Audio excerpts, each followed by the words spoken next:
আপনি যদি একটা স্টেপ নেওয়ার আগে অনেক দুশ্চিন্তা করেন, ওভারথিঙ্ক করেন, তাহলে শুনুন। জঙ্গলে একটা গাছে দুটো বাদর বসেছিল।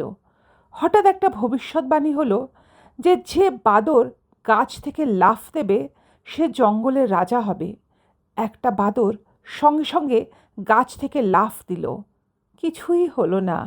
যে বাদরটা গাছে বসেছিল সে হেসে বলল, বোকা, জঙ্গলের রাজা কে? সিংহ।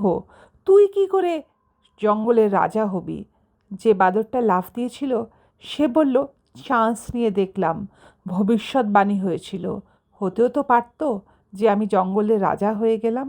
আর যদি নাই হলাম তাহলে বাদর তো আমি আছি, কিছু তো বদলালো না, কিছু তো ক্ষতি হয়নি। আমরা কি ঠিক এরকমটাই করতে পারি না? যদি আমরা চান্স নিই, মনে করুন কোথাও ইন্টারভিউ দিতে যাবেন, কোনো একটা বিজনেস স্টার্ট করবেন, আরে কি হবে, বড়জন না বলবে, নইলে আপনি যেখানে ছিলেন, যা ছিলেন তাই থাকবেন, কিছু তো চেঞ্জ হয়নি। আর ভিডিওটা ভালো লাগলে বাদরদের সাথে না না, মানে বলতে চাইছি আপনার বন্ধুদের সাথে শেয়ার করুন, নিশ্চয়ই তাদেরও ভালো লাগবে।